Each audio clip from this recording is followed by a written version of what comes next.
Yeah, my name is Graham Weatherspoon, retired New York City detective. I think the best way to hold police officers accountable is to film them. As a former police officer, what recommendations would you have to film the police? I think people should do it in this age of technology because you got to remember, if you look across the street, I'm sure you will find a surveillance camera somewhere around this hospital. And the city has put up surveillance cameras, the police department has put up over 1,000 surveillance cameras across the city, monitoring people going about their daily business, which in essence is a violation, okay? Under the guise of protecting people, people's rights are being violated. That's why stop and frisk has gotten so big, under the guise of stopping crime. They're not stopping crime, they're committing crimes. So when in this technology, if a person has an iPad or anything that they can film, they should film it, all right? Don't interfere, but film it, all right? They're filming you, you film them. Let it go viral. The cop that punched the guy on the bicycle downtown last year, whenever it was. There were a lot of incidents that never would have been exposed. Rodney King, somebody filmed that. A lot of incidents would have gone by, people would have been jacked up, dead, or whatever, and no one would have known the story if someone didn't film it. When I was a police officer, I didn't care who filmed me because I wasn't concerned with any charges being brought against me. If I'm doing what I'm supposed to be doing, I don't need to worry about who's watching me. Right? I don't need to be worried about somebody asking me for my badge number or my name. If I'm doing what I'm supposed to be doing, it's not a problem. And I've had people ask me. I give it to them. I write it out for them. Here you go. Have a nice day.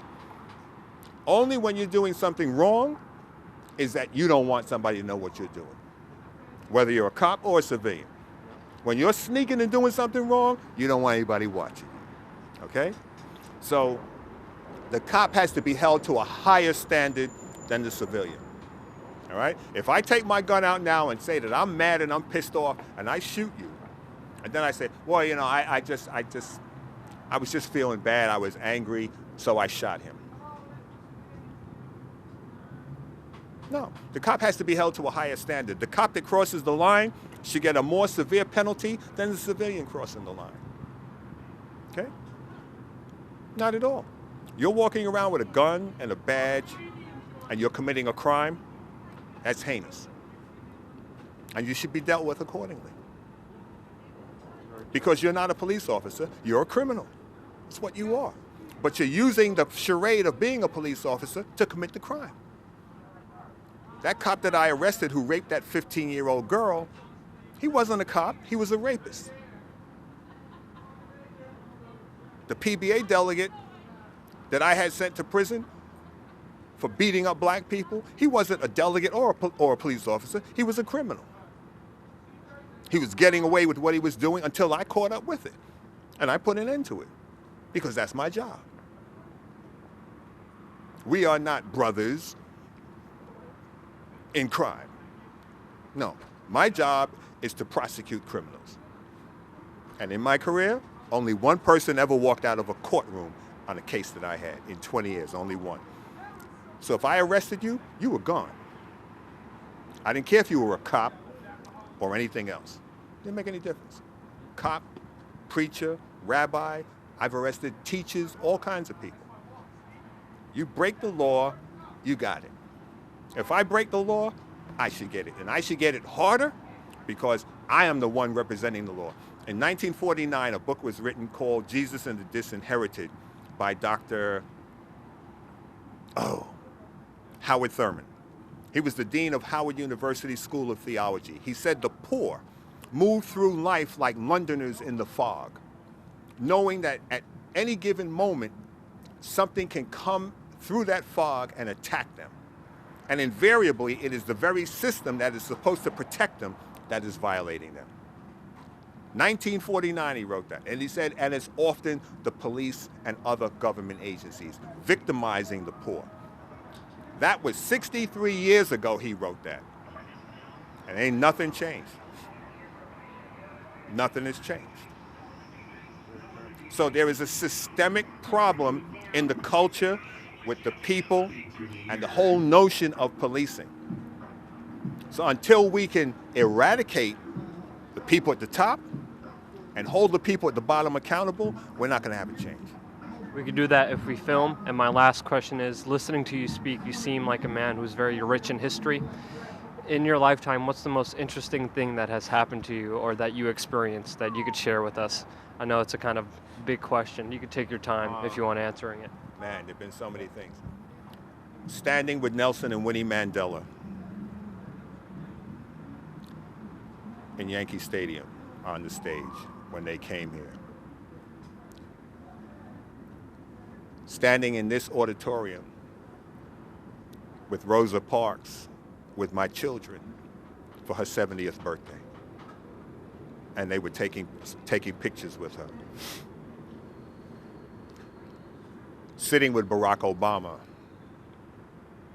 in 2007, before he became the president, while he was running, to advise him on some very critical issues relative to his very life. I've been very blessed over the years to have interacted with a lot of people. But this issue of policing is very critical to me. It's very critical. I don't take it lightly.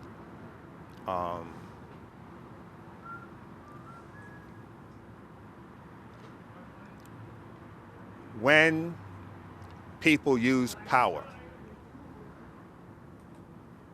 in an abusive manner against the poor and against the innocent,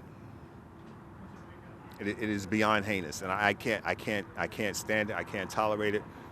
There were men, former Green Beret, not gangbangers, former Green Beret, who said following one of the shootings here in New York, they were going to start taking out these cops. And trust me, Special Forces, they're not using a 9mm. They'll be using a 7.62 NATO round with a scope or a 30-06 sniper rifle, and they can drop you from a mile out. You won't hear the shot, you won't hear anything, you won't know anything. And in talking to these guys, I said, I used some military terminology, which I'm not going to get into. But fortunately, that has not happened. What I am trying to avoid is that happening. If the New York City Police Department is not brought into check, we will have the shootings of police officers as we did when I was a rookie cop in the 70s. New York was violent in the 70s. New York is not violent today. It was violent in the 70s. Even with the gang members, they're a joke. They're a joke. In the 70s, we buried a cop every month. I have two friends we buried back-to-back days. They were shot one day behind the other. My first partner was shot in the face. Friends of mine, I carried their caskets. And we didn't have bulletproof vests. So the men that did the job in the 70s, they're nothing like these scared kids running around New York now with the bulletproof vests. But there have been many moments that I considered great, but they don't really encompass my work. Because my work does not define me, or my work did not define me. I was who I am before I went into the police department, and I maintain myself as such. A lot of times people go in, they don't know who they are, they take on this identity, and when it's time for them to leave, they don't know how to live. Because the job has become their entire life, and I've seen inspectors and chiefs commit suicide because they didn't know who they were. And the job told them, we don't need you anymore. Go home, you're done. Thank you so much for everything. Here's my card if you want to contact me, and really appreciate your time. I know it's busy, and thank you for all you have done, and thank you for standing up for accountability.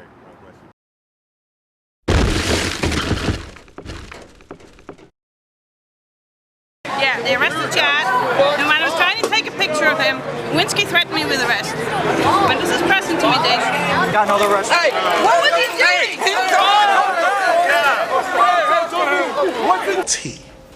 Of these so-called power men, they're running from the camera. They're cowering. They're like.